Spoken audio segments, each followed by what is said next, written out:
perkuliahan, coba diingat-ingat apa yang pernah disampaikan, apa yang pernah dipelajari. Itu nanti kepake juga dalam melakukan analisa dalam pengembangan sumber daya air. Terus statistika. Statistika dipakai juga, ya jelas dipakai. Statistika itu hampir seluruh ilmu, seluruh keputusan, seluruh peraturan, seluruh kebijakan itu berdasarkan analisis statistika. Kenapa? Lah jumlah penduduk itu kan lebih dari satu, ya kan? Kamu bilang mau, temanmu belum tentu setuju. Jadi harus dianalisis statistika. Kalau yang setuju cuma siapa nih? Misalnya yang setuju cuma Indah Ayu Liani aja, yang lainnya nggak setuju, apa ya bisa? Saya mau mengambil keputusan sesuai permintaannya Indah, kan enggak. Nanti dianalisis secara statistik, itu bisa. Mana yang paling berpotensi, mana yang mempunyai dampak paling besar, atau risiko paling kecil, apa aja bisa dianalisis menggunakan statistika. Ini ilmu-ilmu yang mestinya nanti kita pergunakan lagi di dalam analisis pemanfaatan sumber daya air. Sampai sini, ada yang ditanyakan? Tidak ya, standar. Belum mulai kuliahnya. Ini baru yang harus saya sampaikan mengenai apa yang hak kalian dalam perkuliahan ini tuh ini kira-kira. Ini termasuk dalam pemanfaatan, pengendalian, dan pelestarian. Dasar-dasar ilmu yang digunakan tadi, hidrologi, hidrolika, statistika. Kalau untuk analisis pengendalian dan pelestarian sumber daya air, kalian di sini juga diwajibkan untuk menganalisis secara ekonomi. Kenapa? Untuk pengendalian, pemanfaatan, pelestarian, sebenarnya di pemanfaatan pun juga harus menggunakan analisa ekonomi teknik. Kenapa? Ya nanti kita bahas di dalam perkuliahan. Bisa betul? DB itu siapa? Duhal itu siapa? Yang nggak bisa masuk.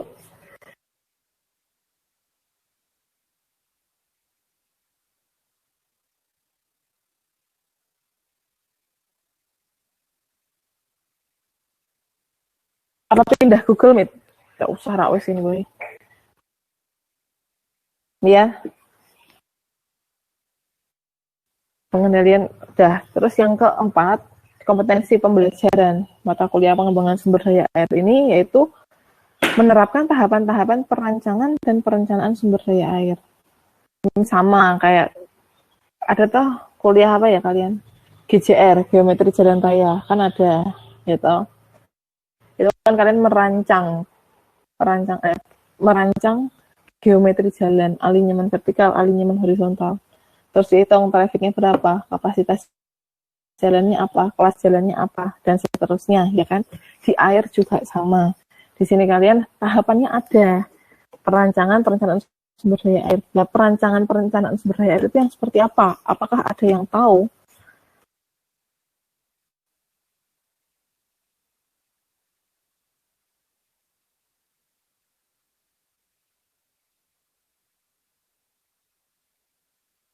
Yo, yang nggak bisa absen nanti.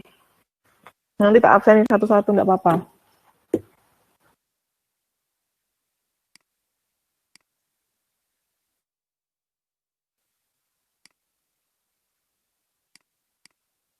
Ini ya, tahapan-tahapan. Adakah yang tahu tahapan, bukan, perancangan dan perencanaan sumber daya air itu contohnya apa?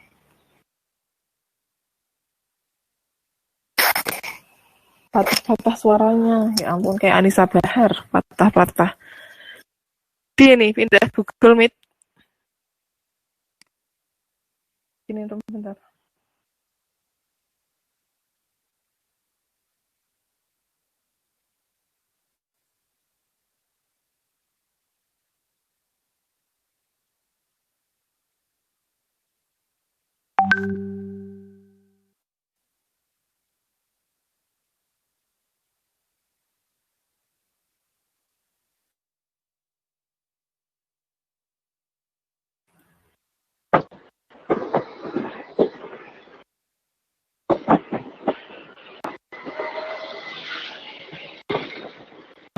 Tinggal selama kode.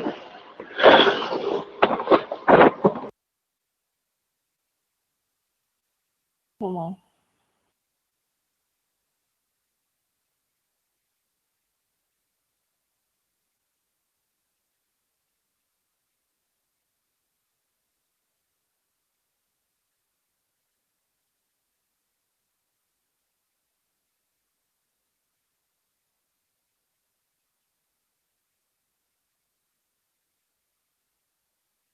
Rory.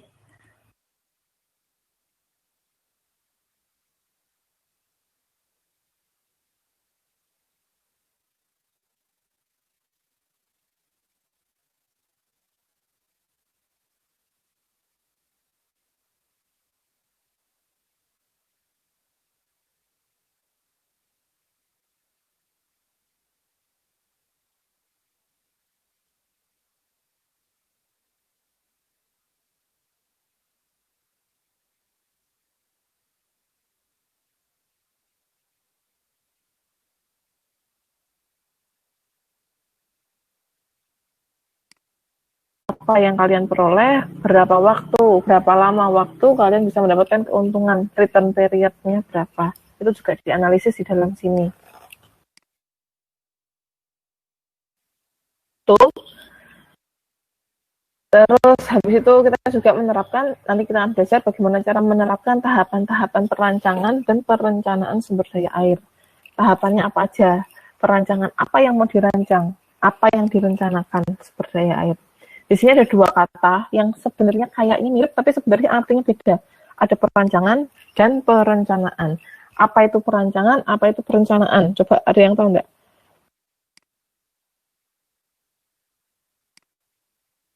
Perancangan adalah, perencanaan adalah.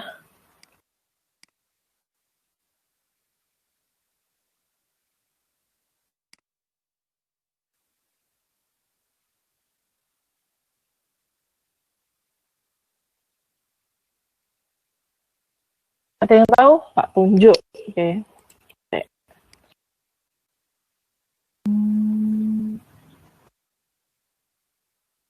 Kiki Wulandari. Apa itu perencanaan? Apa itu perancangan? Coba.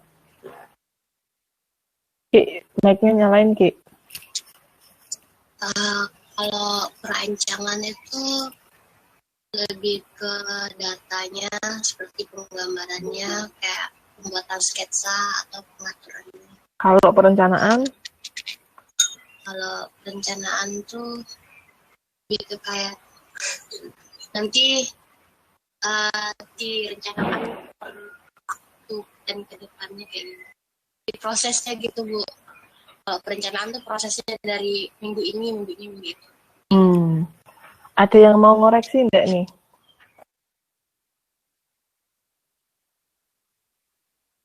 Ada yang mau ngoreksi? Jadi kalau perancangan itu dari enggak ada jadi ada. Jadi misalnya ada masalah. Masalahnya kalau kita mau berangkat ke kampus, akses dari Jatingaleh menuju Unika itu tidak ada jalannya. Contohnya itu. Perlu dibuat jalan nggak toh? Berapa urgensinya? Apa iya kalau kita rumahnya daerah Semarang Atas atau rumahnya di Jangli situ, mau ke Unika harus muter lewat Sampangan, naik lewat Unpak itu, baru bisa sampai Unika. Itu adalah salah satu bentuk perancangan. Dilihat plus minusnya, efisiennya, perlu ndaknya, itu adalah dalam tahapan perancangan. Sampai ditentukan, oke, kita perlu bikin jalan. Jalan yang diperlukan jalan kelas 3, kapasitasnya segini, kendaraan, SMP, ya kan, satuan muatan penumpang, itu sudah dihitung semuanya. Itu adalah tahapan perancangan. Jalannya jangan lurus aja, tapi nggak kanan kiri, naik turun. Kalau perencanaan adalah analisa hitungannya. Kalau perencanaan itu jadi kayak detail desainnya. Kayak kamu kalau contoh yang lebih gampang mungkin butuh tempat hiburan gitu. Jadi bikinlah di BSP membuat mall, ya kan? Ada studi terkait bikin mall di dekatnya kampus Unika BSP. Itu adalah tahapan perancangan. Plus minusnya perlu dibikin mall nggak? Kalau bikin mall nanti pangsanya siapa? Lokasinya di mana? Terus apa? Dan kawan-kawan lainnya itu gimana? Itu adalah tahapan perancangan. Sedangkan perencanaan itu adalah desainnya.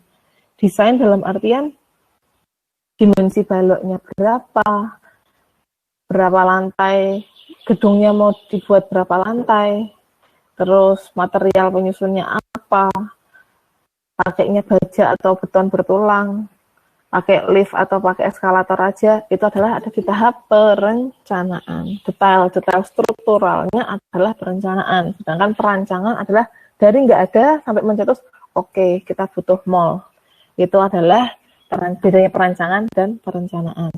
Bisa nggak tolong salah satu kasih saya contoh apa bentuk perancangan, tahapan perancangan dan perencanaan pada kegiatan pengembangan sumber daya air? Apa ya? Masa nggak ditunjuk? Nggak cewek apa cowok? Oh, tadi aja. Hanan. Yuk, coba contoh bentuk perancangan dan perencanaan dalam kegiatan pengembangan sumber daya air itu apa?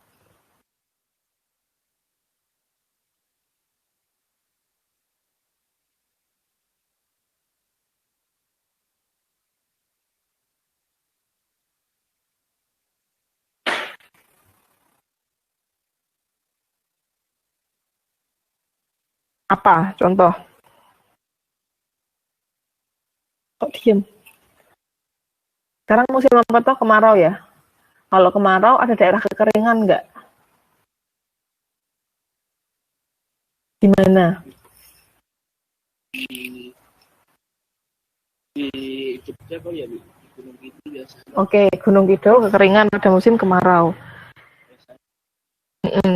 Kalau kita ngomong tahap perancangan, kira-kira beberapa solusi yang bisa kamu tawarkan untuk menangani kekeringan yang ada di Gunung Kidul apa?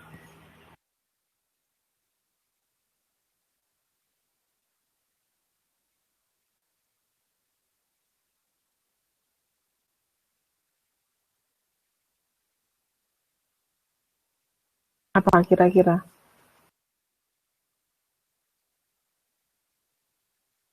Untuk jangka panjang loh ya, nggak cuma hari ini. Mungkin nggak nih bikin rain harvesting atau pemanenan hujan atau embung lapangan penampung air baku gitu bisa nggak? Tampungan air hujan itu loh. Mungkin bisa nggak dilakukan untuk penanganan kekeringan di Gunung Kidul?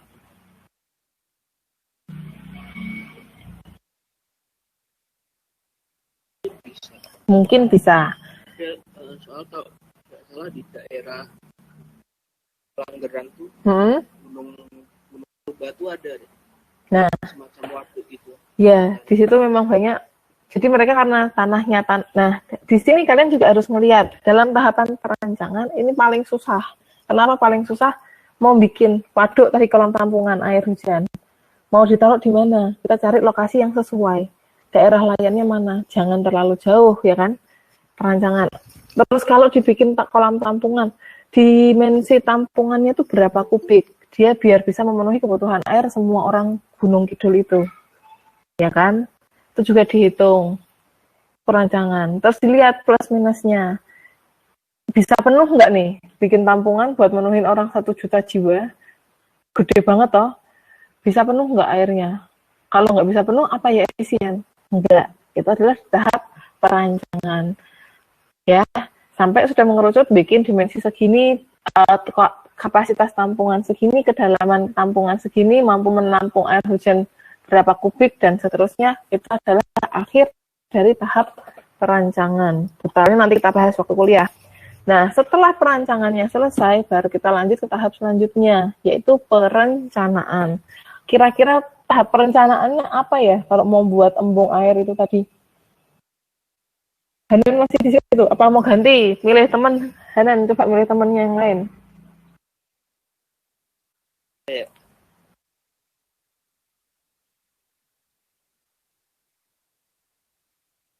Siapa?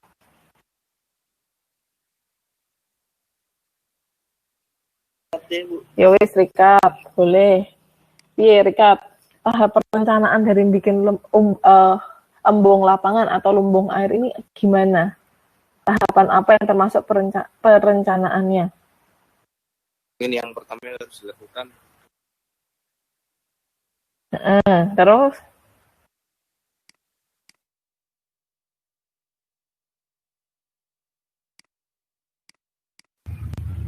Mungkin tadi psikolognya Heeh.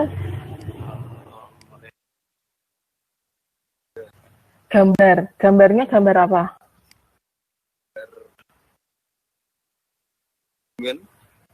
Nah, gambar itu maksudku gambar itu dihitung nggak dimensinya biar nggak guling, biar nggak geser, biar nggak ngangkat.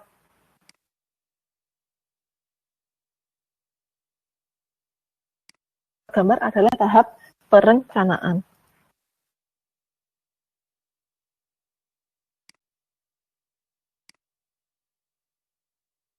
Jadi nggak tahu mau dibikin apa, jadi tahu mau dibikin apa. Perencanaan adalah sudah itu dimensinya kayak apa. Setelah direncanakan baru dikonstruksi. Itu tahapannya. Ya, 5 poin. Poin kelima. Menerapkan model-model perancangan, nah sama, itu tinggal buka kriteria perencanaan, buka SNI beton, buka SNI tanah, dan lain sebagainya. Itu sudah ada. Clear ya? Yang nanti kita pelajari bareng-bareng. Clear ya? Yang itu poin-poinnya. Lah, pokok bahasan yang akan dibahas itu tentang yang tadi sudah kita bahas, kita omongkan bareng-bareng. Tiap pertemuan kira-kira kita akan bahas ini. Kan pendahuluan. Itu baru cerita apus-apusan tok di pengertiannya apa, ruang lingkupnya apa, terus evaluasi, nanti ada evaluasi di belakang. Silabusnya ini yang akan dibahas sepanjang perkuliahan di tahapan perencanaan, pemanfaatannya nanti kita bahas di pertemuan besok, neraca air, pengendalian sumber daya air, pelestarian, pengelolaan sumber daya air, dan landasan hukum. Klop ya, sama tadi tujuan pembelajaran, sama pokok bahasan yang akan saya sampaikan sepanjang perkuliahan ini sudah sinkron. Ada yang mau ditanyakan sampai sini? Kira-kira? Enggak ada? Lanjut. Nah, ini evaluasi penilaian. UTS 30, UAS 40, tugas 30. Tapi kayaknya aku enggak mau ngasih tugas sih, gimana? UTS UAS saja ya? 50-50 gitu ya? Iya, Bu. Ya, UTS 50, UAS 50. UASnya tatap muka kayak kemarin. Hidrolika, ya. Sedangkan UTS-nya saya minta kalian buat paper berupa kayak jurnal gitu ya. Kalau kalian ngumpulkan, plagiasi dicek, nilainya ya standar. Pada jadwal UTS, kalian ngumpulkan jawaban atau draft jurnal kalian, nilainya standar. Paling ya 70, ya 70, 75 lah nilainya segitu. Kalau UAS mutlak seperti UAS kita kemarin, hidrolika. Gimana hasil wawancara kita? Kan karena lisan nih, UASnya lisan. Jadi besok ujiannya waktu kamu tanyain bisa jawab apa enggak. Itu mempengaruhi besar nilai UASmu. Nah, kalau UTS-nya mau gaspol nilai, kamu harus menerbitkan jurnalmu itu ke itu jurnal, nggak harus terakreditasi. Berbagai jurnal ilmiah ya, publikasi ilmiah atau publikasi ilmiah internasional ataupun yang nasional itu harus terbit.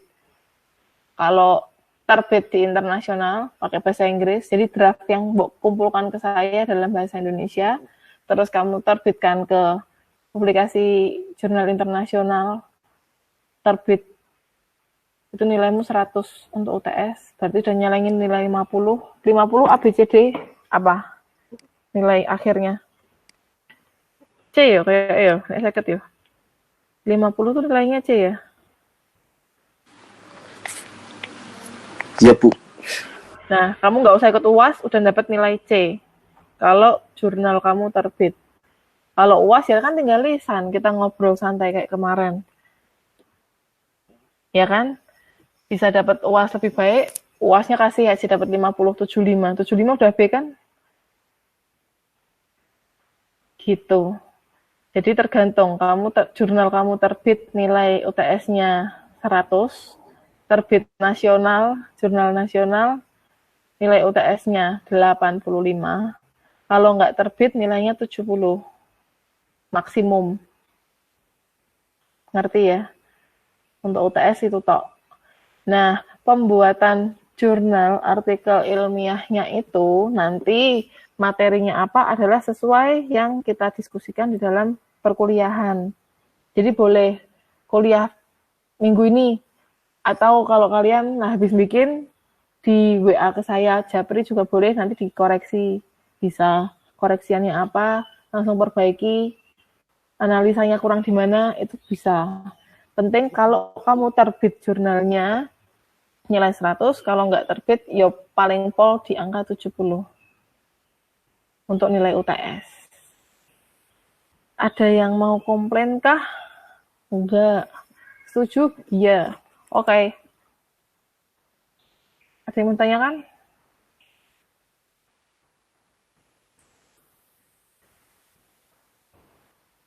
Ada yang mau ditanyakan?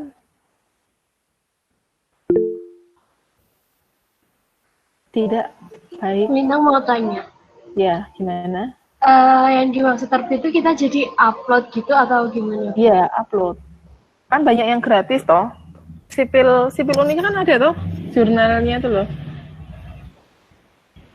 Nanti tak kasih linknya lah beberapa. Kalian mulai baca-baca, dia ada template-template yang harus kalian sesuaikan. Itu bisa mbok upload ke situ aja. Nanti ada reviewernya, dinilai mereka layak terbit atau enggak. Oke Bu. Makasih Bu. Ada lagi?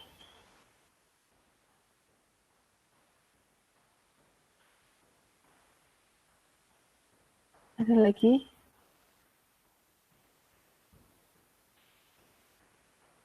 Jadi kuliahnya ini tuh banyaknya teori. Saya minta tolong jangan dicuekin. Kan capek ya ngomong 3 jam gitu. Tanggapilah.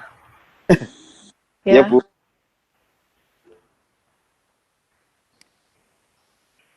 Saya sekarang ngecek ke absen aja. Ini yang udah absen 16 orang. 17.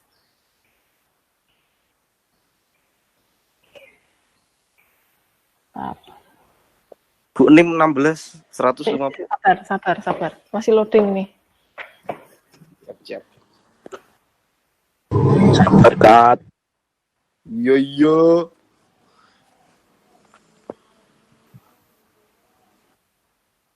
Yang tadi baru join, sorry, nggak lihat. So lagi pakai itu Unika aja. Ya, Bu Edir. Masuk. Hah? Ini yang belum absen. Yohanes Desta Setianda. Ki kayak rak niat kuliah deh ya. Terus Ting Novelina Henry. Sudah absen Bu, disintak Bu. Ya sudah, sorry. Hanan, Ya. ada ya? Ada, Bu. Joshua Ya. Benjamin, ada tuh kayak tadi join. Ada enggak? Ki doain tuh apa tuh kok Mbak Leni? 2016. Belum ambil, Bu. Oh, belum ambil, Bu. ambil. Baru ambil sekarang. Perasaan Ada, nilainya Bu. bagus. Joshua ada ya? Ada. Perasaan nilainya bagus. Kok bagusan apa gitu, nanti tak kurangi kalau memang kebagusan. Jangan, Bu. Iklausal. Adakah? Enggak.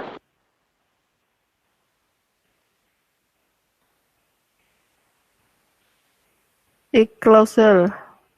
Kilang. Enggak nyaut enggak tak absen. Ya Bu, ada Bu. Maaf, Bu, maaf. Wahyu Chandra Ulhak. Nama-nama lama. Ada. Andreas Cahyo. Ada Sarawan belum, Bu? Dari Syarawan wis absen. Deng, serundeng. Sudah absen. Mau di... Serundeng. Coret aja, Bu. Nggak jadi absen. Dari Syarawan. Hadir, Bu. Hadir. Andreas Cahyo. Nggak ada. Tidak masuk. Baiklah. Indah Ayuliani kayak ada ya tadi. Hilang.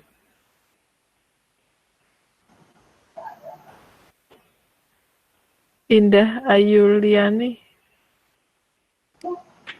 Hadir Bu, itu mic-nya nggak bisa. Oh iya. Oh iya, hadir. Maaf. Udah itu tuh yang nggak masuk berarti Andreas Cahyo ya. Iya. Udah, tak akhiri absennya. Udah, kuliahnya kita perdana itu aja. Minggu depan kita mulai bahas tahapan perancangan itu. Nggak ngitung, tak jamin nggak ada hitung-hitungan rumit. Hitung-hitungan paling tambah kurang kali bagi. Nggak ada kurung-kurungannya, gitu. Langsung kalau kali kerjakan dulu, bagi kali kerjakan dulu, baru ditambah kurang. Standar, hitungannya gitu toh. Cuma Bu. ini apa-apa? Berarti yang tadi yang nggak dipanggil absen, berarti absennya udah masuk ya, Bu? Sudah. Ya, Bu. Siap. Kasih, Bu. Yuhu.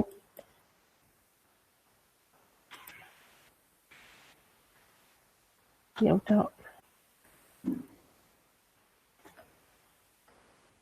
Hitung-hitungannya gampang. Cuma yang paling penting adalah begitu kalian melihat kasus, apa yang harus kalian lakukan. Itu yang paling penting di dalam perkuliahan ini. Kalau kemarin kan kita buka buku KPAN, rumus, hitung-hitungan, terus ya sampai bosan lihat kalkulator. Kalau ini enggak. Hitungannya mbak anggap A, B, C, D ya boleh. Konsep penanganannya aja yang lebih dinilai, analitiknya. Oke, tidak ada yang ditanyakan? Bu, itu Bu, yang tentang UTS-nya itu, Bu. Iya. Iya, Bu. Itu berarti kita bikin jurnal gitu, Bu, perorangan. Iya. Terus setelah itu di-upload gitu atau gimana? Waktu tanggal ujian. Jadi sepanjang kuliah sampai UTS kamu boleh majuin draft jurnalmu ke saya. Mana yang perlu ditambah, mana yang perlu dikurang. Nanti bisa kita diskusikan bareng. Itu boleh dibahas waktu kuliah, bisa di WA ke aku, ya enggak apa-apa. Materi yang mau dibahas pun itu akan kita bahas minggu depan. Jadi kalian jadi gini, materinya mulai keluar kan. Terus kalian baru klik, oke, aku mau ngangkat tema ini. Oke, aku mau ngangkat tema ini. Itu boleh langsung di dalam forum, kamu ngacung, boleh, Bu, tema ini nanti ambil buat penelitian bagaimana. Itu boleh. Jadi buat semacam mini riset ya, ini kita. Terus, pada tanggal ujian UTS, draftmu, formatmu, jurnal, itu kamu upload di cyber assignment itu loh. Pada jadwal ujian UTS. Ada durasi waktunya. Jadi lewat itu ya nggak tak terima. Ya, diupload ke situ. Kalau itu sudah saya terima, nilai Anda paling nggak 70. Oke. Selebihnya, kalau kamu masih nggak puas dengan nilai 70, buatlah jurnal papermu itu terbit. Kalau ke publikasi nasional atau ke majalah teknik sipil atau majalah Hati, Himpunan Tenaga Ahli Hidrolik Indonesia, itu kan dia ada seminar-seminar kayak gitu. Proceeding yang mbok daftarkan, itu kamu bisa dapat nilai 85. Kalau kamu bisa tembus sampai terbit ke jurnal internasional, publikasi internasional, berarti kamu nerjemahin bahasa Inggris, mengalami proses proofreading dan lain sebagainya, kamu bisa dapat nilai 100 untuk nilai UTS-mu. Jadi nilai UTS-nya 2 tahap. Pada tanggal pengumpulan, kamu sudah nyelangin nilai 70, tapi setelah itu, lewat dari itu, kamu kalau masih merasa 70 itu kurang, nanti kamu bisa nambah, dan saya revisi nilainya sebelum waktu saya nginput nilai UAS. Begitu sistemnya. Nanti link-link apa ya, jurnal internasional, nggak usah yang bayar, yang belum terakreditasi aja. Tapi paling nggak kalian punya celengan, publikasi ilmiah. Itu nanti tak bagi di grup, linknya apa aja, kalian sudah mulai bisa milih-milih aja apa yang mau, kira-kira mana lah. Kan lumayan kalau terbit, kalian udah punya celengan. Ya kan? Sampai sini ada yang bingung, mau ditanyakan lagi? Cukup, Bu. Makasih, Bu. Nek pengenku ya terbit semua. Kalau untuk terbit itu ada syarat-syaratnya nggak, Bu? Ada. Gitu. Nanti ada reviewernya dari sana. Dari yang pengelola jurnalnya itu ada review. Dari substansinya, isimu bener nggak? Kalau yang pakai internasional, nanti dicek bahasa Inggrismu oke nggak? Grammarnya oke nggak? Kalau nggak oke, yo drop. Tapi banyak kok yang masih longgar peraturannya, bisa dimanfaatkan. Ya Bu, terima kasih. Baik.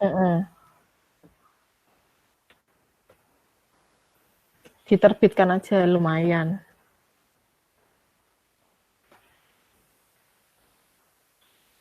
Dah, nggak ada yang mau ditanyakan?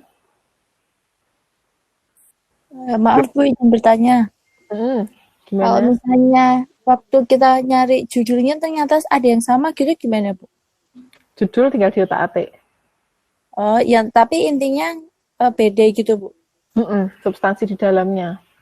Oh iya, Tata makasih. bahasanya. Biasanya tata bahasa yang diituin, diwolak-walik, bikin kalimat baru. Jadi nanti similarity-nya kalau bisa kalian jangan banyak-banyak. Jadi biar lolos. Rata-rata 20% lah. Ya Bu, terima kasih. Ya, sama-sama. Ada lagi?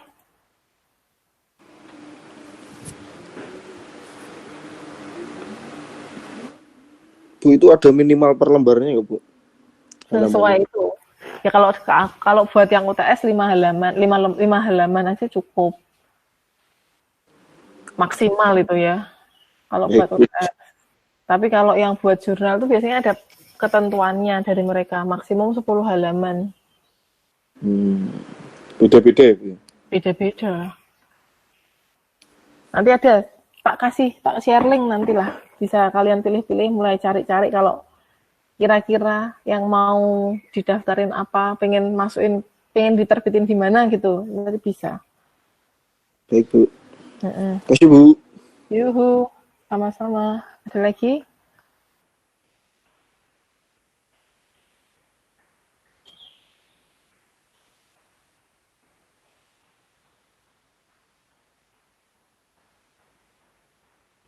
Nggak ada. Nggak ada, tak tutup kuliah kita hari ini. Terima kasih. Jadi minggu depan, kira-kira 1 jam saya nyampaikan materi, 2 jam sisanya boleh kita diskusi lepas, atau kalian mau nanti share screen aja, dibahas satu-satu papernya juga nggak apa-apa, atau ada yang mau tanya, atau mau dijabri juga nggak apa-apa. Santai lah, wong kita semuanya dari rumah, nggak ketemu muka langsung, ya kan? Ya Bu. Tak tutup ya kuliahnya ya. Selamat siang, terima kasih. Ya, terima kasih Bu. Terima kasih Bu.